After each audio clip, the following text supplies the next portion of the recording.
হত্যার তদন্ত প্রতিবেদন দাখিল করার সময় পার হলেও আওয়ামী প্রশাসন তাদের সেই প্রতিবেদন দাখিল করতে পারে নাই। কিন্তু সাধারণ জনগণ জানে কারা সাগররুনিকে হত্যা করেছে, কিন্তু আওয়ামী প্রশাসন তারা জানে না কারা সাগররুনিকে হত্যা করেছে। আজকের গণঅভ্যুত্থানে নির্দলীয় একটি অন্তর্বর্তীকালীন সরকার প্রতিষ্ঠিত হয়েছে। আমি এই সরকারের কাছে আহ্বান জানাবো, অতি দ্রুত যেন সাগররুনি হত্যার তদন্ত প্রতিবেদন এবং প্রকৃত যারা দোষী তাদের বিচারের আওতায় আনা হয়। আজকে রুবেল হত্যার কুষ্টিয়ার একটি আলোচিত হত্যাকাণ্ড। তার কি অপরাধ ছিল? সে সাংবাদিক।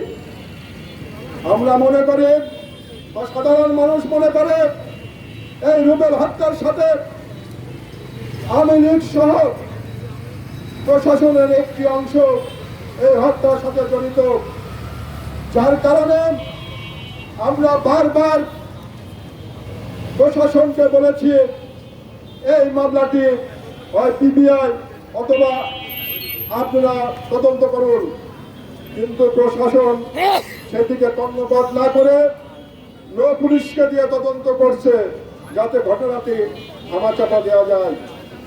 আমরা আজ বলতে চাই, আজকের প্রশাসন যারা আছেন তারা নিরপেক্ষ হয়ে যান, নইলে আপনারা দেখেছেন ছাত্র জনতা আন্দোলনে কি অবস্থা তৈরি হয়েছে।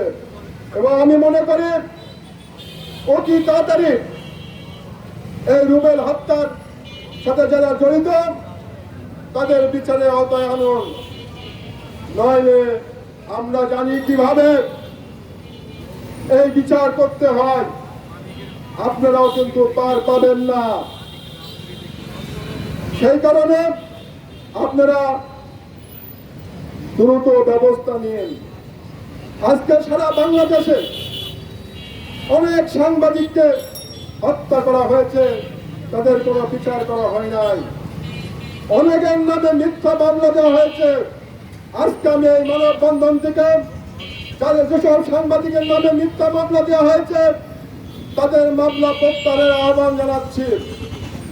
পাশাপাশি আইসিসি যে আইন করা হয়েছে সেই আইন বাতিল করার আহ্বান জানাচ্ছি।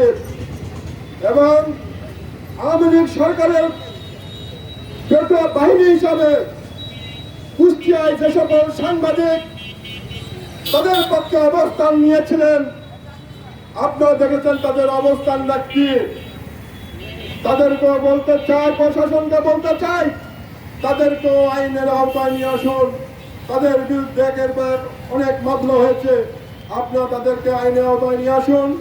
এই আহ্বান জানিয়ে আমি আমার বক্তব্য এখানে শেষ করছি এবং আজকের এই মানববন্ধন এখানে সমাপ্ত।